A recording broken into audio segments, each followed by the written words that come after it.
നമസ്കാരം. രാഹുൽ ഗാന്ധിയെ വിമർശിച്ച് ജോൺ ബ്രിട്ടാസ് രംഗത്തെത്തിയിരിക്കുകയാണ്.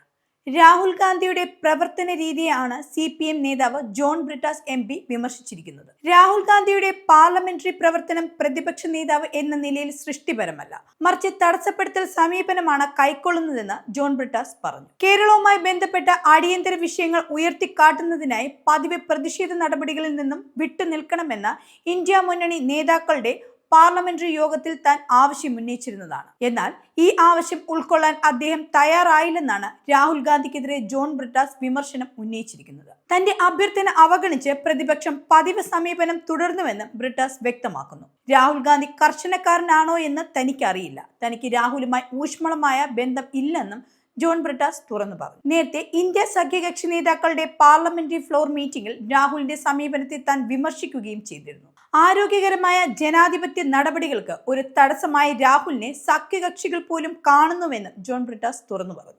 ദിവസവും പാർലമെന്റ് നടപടികൾ തടസ്സപ്പെടുത്തുന്നത് നല്ലതല്ലെന്ന് താൻ യോഗത്തിൽ പറഞ്ഞിരുന്നു. പ്രതിഷേധത്തിന് നൂതന വഴികൾ കണ്ടെത്തണമെന്നും ആവശ്യം ഉന്നയിച്ചിരുന്നതാണ്. കേരളത്തിൽ നിന്നുള്ള ചില വിഷയങ്ങൾ പാർലമെന്റിൽ ഉന്നയിക്കാൻ പോകുകയാണ്, അതിനാൽ സഭ തടസ്സപ്പെടുത്തുന്നത് ഒഴിവാക്കണമെന്നും നിർദ്ദേശിച്ചിരുന്നു. പ്രതിഷേധത്തിൽ ചോദ്യോത്തര വേളകളും ചർച്ചകളും റദ്ദാക്കുകയാണ്. അത് സർക്കാരിന് സുഖകരമാണ്. സർക്കാരിനെ ഉത്തരവാദിത്വമുള്ളവരാക്കാൻ പാർലമെന്റ് നടപടികൾ നടത്തേണ്ടതുണ്ടെന്നാണ് താൻ പറഞ്ഞത്. തന്റെ നിർദ്ദേശത്തെ പല നേതാക്കളും പിന്തുണയ്ക്കുകയും ചെയ്തു. എന്നാൽ ആ സമയവും രാഹുൽ ഗാന്ധിക്ക് എന്തോ ബുദ്ധിമുട്ടുണ്ടായിരുന്നു എന്നാണ് ജോൺ ബ്രിട്ടാസ് തുറന്നു പറയുന്നത്.